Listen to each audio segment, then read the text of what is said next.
اس لیے فرمایا وقالت الیہود ید اللہ مغلولہ، اور یہودی بولے اللہ کا ہاتھ بندھا ہوا ہے۔ یہاں پر یہ نقطہ ذہن میں رکھیں کہ یہودی جب نبی اکرم صلی اللہ علیہ وآلہ وسلم کی شان بیان کرتے تھے اور حضور کی آمد سے پہلے حضور صلی اللہ علیہ وسلم پر ایمان رکھتے تھے تو اللہ نے ان کو غلبہ بھی دیا اور اللہ تعالیٰ نے انہیں خوشحالی بھی دی۔ جب انہوں نے نبی اکرم صلی اللہ علیہ وآلہ وسلم کی شان بیان کرنے سے اجتناب کیا اور آپ کی مخالفت شروع کی تو یہ ذلیل و رسوا ہو گئے۔ آج مسلمانوں کو چاہیے کہ اگر وہ عروج چاہتے ہیں، خوشحالی چاہتے ہیں، تو بکثرت نبی اکرم صلی اللہ علیہ وآلہ وسلم پر درود و سلام پیش کریں، اٹھتے بیٹھتے حضور کا ذکر کریں، حضور کی شان و عظمت بیان کریں۔ اللہ تعالی ہمیں عمل کی توفیق عطا فرمائے۔ آگے ارشاد فرمایا غلت ایدیہم، انہی کے ہاتھ باندھے جائیں، یعنی وہ تنگ دست ہو جائیں۔ اس ارشاد کا اثر یہ ہوا کہ یہودی دنیا میں سب سے زیادہ بخیل ہو گئے اور سب سے زیادہ تنگ دست ان معنوں میں ہو گئے کہ ان میں ہرس اتنی بڑھ گئی کہ جتنا بھی کروڑ پتی ہو وہ اپنے آپ کو پریشان حالی تصور کرتا ہے۔ اور یہ بھی معنی ہے کہ ان کے ہاتھ جہنم میں باندھے جائیں گے، ہاتھ باندھ کر انہیں جہنم کی آگ میں ڈالا جائے گا۔ وَلُعِنُوا بِمَا قَالُوا، اور جو انہوں نے کہا اس کہنے کی وجہ سے ان پر لعنت کی گئی۔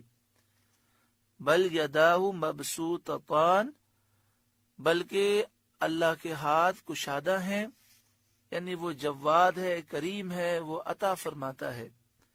ينفق کیف یشاء، جیسے چاہے عطا فرماتا ہے، اپنی حکمت کے مطابق عطا فرماتا ہے، کسی کو اعتراض کا حق حاصل نہیں۔ وَلَيَزِيدَنَّ كَثِيرًا مِّنْهُمْ مَا أُنزِلَ إِلَيْكَ مِن رَّبِّكَ طُغْيَانًا وَكُفْرًا، اور اے محبوب یہ قرآن پاک جو آپ کی طرف آپ کے رب کے پاس سے اترا، اس سے ان میں سے بہت ساروں کو شرارت اور کفر میں ترقی ہوگی۔ طغیاناً سرکشی، شرارت، و کفرن اور کفر، یعنی جتنا قرآن سنتے جائیں گے ان کا دل اتنا گندا ہے کہ ان کا حسد، ان کا عناد، ان کی دشمنی، ان کا کفر اور ان کی سرکشی بڑھتی ہی جائے گی۔ وَأَلْقَيْنَا بَيْنَهُمُ الْعَدَاوَةَ وَالْبَغْضَاءَ إِلَى يَوْمِ الْقِيَامَةِ، اور ان میں ہم نے قیامت تک آپس میں دشمنی اور بغض ڈال دیا۔ تو یہودی آپس میں، عیسائی بھی آپس میں، اور یہ دونوں ایک دوسرے سے دشمنی رکھتے ہیں اور ان کے دل کبھی نہ ملیں گے۔ ہاں، مسلمانوں کے مقابلے میں وہ ایک ہو جاتے ہیں۔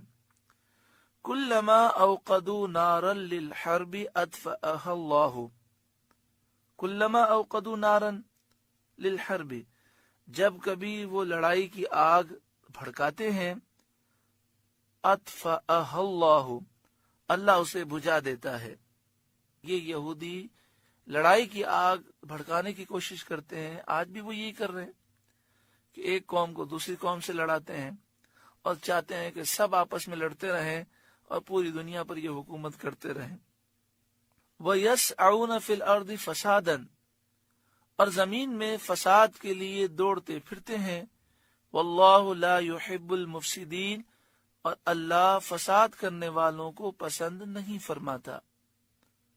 وَلَوْ أَنَّ أَهْلَ الْكِتَابِ آمَنُوا وَاتَّقَوْا، اور اگر کتاب والے یہودی عیسائی ایمان لاتے اور پرہیزگاری اختیار کرتے، لَكَفَّرْنَا عَنْهُمْ سَيِّئَاتِهِمْ، تو ضرور ہم ان کے گناہ ان سے مٹا دیتے۔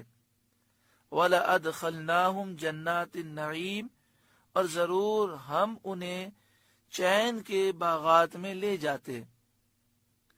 وَلَوْ أَنَّهُمْ أَقَامُوا التَّوْرَاةَ وَالْإِنْجِيلَ، اور اگر وہ توریت کو قائم رکھتے اور انجیل کو قائم رکھتے، یعنی سید عالم صلی اللہ علیہ وآلہ وسلم پر ایمان لاتے اور آپ کا اتباع کرتے، کیونکہ توریت اور انجیل میں اس کا حکم دیا گیا۔ وما انزل الیہم من ربہم، اور جو کچھ ان کی طرف اترا ان کے رب کی طرف سے، اسے قائم رکھتے، اس پر ایمان رکھتے۔ یعنی تمام کتابیں جو اللہ نے اپنے رسولوں پر نازل فرمائیں، ان تمام کتابوں میں سید عالم صلی اللہ علیہ وسلم کا ذکر ہے اور آپ پر ایمان لانے کا حکم ہے۔ تو اگر وہ رسول اللہ پر ایمان لے آتے اور ان کا اتباع کرتے تو توریت، انجیل اور ساری کتابوں کو وہ قائم رکھنے والے ہو جاتے۔ لَأَكَلُوا مِن فَوْقِهِمْ وَمِن تَحْتِ أَرْجُلِهِمْ، تو انہیں رزق ملتا اوپر سے اور ان کے پاؤں کے نیچے سے، یعنی رزق کی کثرت ہو جاتی اور ہر طرف سے روزی ان کی طرف پہنچتی۔ اس آیت سے معلوم ہوا کہ دین کی پابندی اور اللہ تعالی کی اطاعت اور فرما برداری سے رزق میں وسعت ہوتی ہے۔ آج ہر کوئی پریشان ہے، چاہیے کہ سچی پکی توبہ کریں اور اللہ اور اس کے رسول صلی اللہ علیہ وآلہ وسلم کی فرما برداری کریں، انشاءاللہ ہر پریشانی دور ہوگی۔ منہم امت مقتصدہ، ان میں کوئی گروہ اعتدال پر ہے، یعنی یہودیوں میں سے بعض وہ ہیں جنہوں نے حد سے تجاوز نہیں کیا۔ جب نبی اکرم صلی اللہ علیہ وآلہ وسلم تشریف لائے تو وہ حضور کو دیکھ کر ایمان لے آئے اور مومن بن گئے۔ وَكَثِيرٌ مِّنْهُمْ سَاءَ مَا يَعْمَلُونَ، اور ان میں اکثر بہت ہی برے کام کر رہے ہیں، یہ وہ ہیں جو کفر پر جمے ہوئے ہیں۔ سورۃ المائدہ کا 9واں رکوع مکمل ہوا۔ اللہ رب العالمین ہمیں اس رکوع کے نور سے روشن و منور فرمائے، عمل کی توفیق عطا فرمائے۔ خاص طور پر اللہ تعالیٰ ہمیں سچی پکی توبہ نصیب فرمائے۔ گناہ صغیرہ ہو کہ کبیرہ ہو، یہ دنیا کو بھی تباہ کرتا ہے اور آخرت میں بھی تباہی کا خطرہ ہے۔ چین، سکون، برکتیں ختم ہو جاتی ہیں۔ اللہ تعالیٰ ہمیں سچی پکی توبہ نصیب فرمائے اور تقوی اور پرہیزگاری نصیب فرمائے۔